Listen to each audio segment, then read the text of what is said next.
my first question is, like, you were into services before. Yes. So how is that you have been like thought of going into civil services and starting preparing for it? Like, when did you thought of getting into civil services and not pursuing something else? Okay. So first of all, when I was very young, probably when I was in the 5th standard, one day my father told me that he wanted me to become a collector in the strict sense of the term. So that's when the journey started really. But also because when I grew a little bit older, I realized that one way of serving the people and reaching to a large mass of people at a very small in a very small interval, and also making a direct impact in the lives of those people, this is one of the smartest ways of doing it. So these are the two primary reasons why and how and when I started thinking of and preparing for civil services. So ये आपका 4th attempt था. Yes. And before that, what was your journey like? When did you qualify, pre, mains? What was the process? Okay, so I passed out college as an undergraduation in 2015, and I think that was my first year of attempt. I failed prelims. Second year I qualified and I got Indian Audit and Account Services. Third year I again failed prelims, and this is my 4th attempt. So like even after getting into audit services, you could not qualify prelims. Yes. And then this time directly into the services. So how does it feel like? Like, how was the celebration at home? Very interestingly, when the result came, I was in Shimla where my training was going on. So I was not with my family. So the family celebration was not there, only on phones. But I had few of my batchmates there in Shimla. We went to a decent hotel and celebrated with them. Okay. So like, what all material that you have been like preferring for different subjects? What all books and what all notes that you have preferred? Okay, so one thing I'd like to state here is I do not and I haven't read a lot of material. I have read a considerably lesser amount of material, but I have maintained that I am able to revise that material multiple times so that I can retain as much as possible, because the larger amount you read, the lesser it is possible for you to retain it. So subject wise, I would say for geography I have read NCRTs from probably 6th to 12th. For history I have read one NCRT, some of the notes which I had, and also Spectrum. And for what else? Polity, I have only read the Bayer Act. And what else? What other subjects are there? So Geography, like economics? Economics, I have only read economic surveys I used to read for each year. And again, I have a 15-page. My background is in economics, so I did not have to read a lot of. And your optional was law? My optional was law, yes. So why like not choosing economics and choosing law as an optional? Two reasons. One, the place where I was training myself in the early years of my preparation, probably the first 2 years. So they had an affinity towards law. A lot of people going there used to take up law as their option. So that was one of the reasons which pushed me there. And two, why I took law, because I have always been interested in reading law. Even now I am. Probably I may pursue it some years to come. So what are books you have preferred for optional law?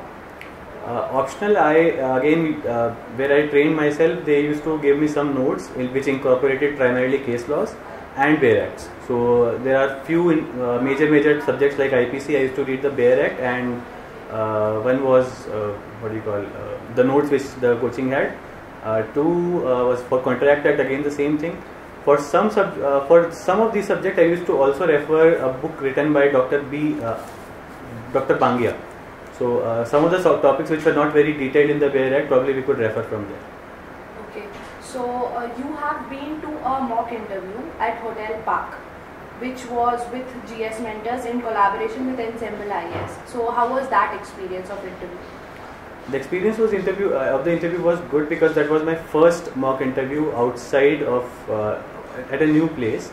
I was really nervous at first. When I went in, there were, I think, 3 people who were taking my interview there, and the questions they asked me were very interesting, because even though I had prepared myself for probably 1.5 months before coming to that mock interview, I still could not think of those particular areas which they had asked me. For instance, if I can give an example, I was prepared about questions related to public sector auditing, but the questions that they asked me were related to private sector auditing. So those are the questions which did not strike my mind before coming to Hotel Park for a mock interview with GS Mentors and Ensemble. So that was one of the key points of that interview. Like there was other areas also.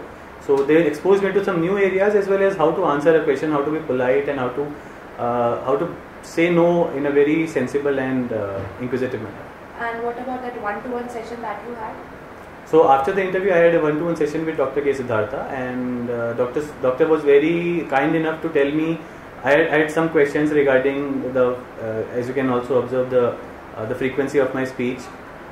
He mentioned that the interviewers had mentioned that if you can slow down your frequency of the speech, it probably give the other person more time to understand you. So all those questions were put by me to Dr. Siddhartha, and he said that everybody is unique, and you should not try to change yourself for anybody else. So you should do whatever you feel confident in doing. So he told me that if you can, you do. If you cannot, just feel comfortable and go with the full confidence with flow, whatever you have and whatever you know. So those are the kind of things. Apart from that, he also told me small tricks as to how, if you do not know a particular question, how you can skip that question, how you can politely say no to a question, and all those things. Okay, and about that book that you have been given, the IAS interview book, could you speak something about it? So on that particular day, I again got a chance to look at this book, which is about which is a detailed guideline about how you can go about interviews. The question, it has also, I think, a lot of examples what kind of questions can be asked and what the model answers can be. So it's a pretty interesting book in the sense it gives you a good idea for people who have not been to an interview at all. So what can you expect in a UPSC interview as such? So this can be a good idea.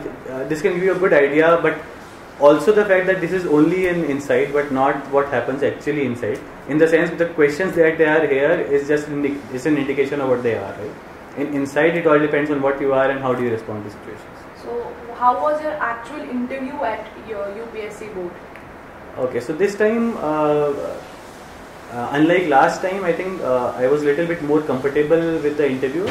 Also because of the fact that the questions that were asked in this particular interview were concentrated on my field of study, which is economics, and the questions that they asked me were, I think about 80% of the questions were related to banking, one of the fields of economics, and one of the members asked me about my hobbies, and I think 1 or 2 questions about law. So the fact that it was related to my field of study and my specialization as such, so it was relatively more comfortable, and I was able to attempt a large part of them. So any guidance that you would give students about preparing for civil services and about interview, how is that they have to go about it? See, first of all, I'd like to tell you that the young aspirants that please find your own insight, as in why you want to do it and what you want to do it and how you want to do it. There is no standard formula for doing anything in life, right? So it doesn't matter whether you study for 2 hours or you study for 24 hours. The only thing matters is how you are able to utilize the time that you have and utilize that efficiently. So that's one thing which you have to keep in mind always. Another thing which I would like to state is please revise the things more and try not to read a lot of things.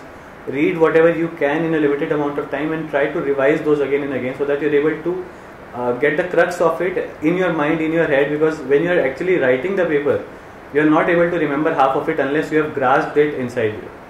So those are one of the points that I had. Apart from that, for interview, I think your confidence is the key. I can give you my personal example. In the first interview that I had, I got 124 out of 275, which is, I think, probably the lowest anybody can have for getting into the list. And I'm guessing this time I may have good marks. So the only change I think which has happened to me from last time to this time is the confidence that I have and the ability to take my time before answering a question, so that I'm able to express myself completely. See, the answers that you write in mains are generally considered to be point-wise. So how was your approach? Is it like an essay type of answer or a point-wise approach? How could you suggest students, what type of answer should they prefer? So again, as I have been saying, there is no standard format for writing an answer, and similar was the case with my papers also, all the papers over the 2 years. Generally, I prefer to write an essay type answer in paragraph form. But if the question so demands, in the sense that I am able to get about 10 or 12 points, which do not need any explanation as such, So I may also opt to write it in points format, but generally it's a personal preference for me to write in essay type form. But it's not the case that only people writing into essay form will get. Thank you so much for your valuable time, sir. This interaction will definitely prove inspirational for all the civil services aspirants. Thank you.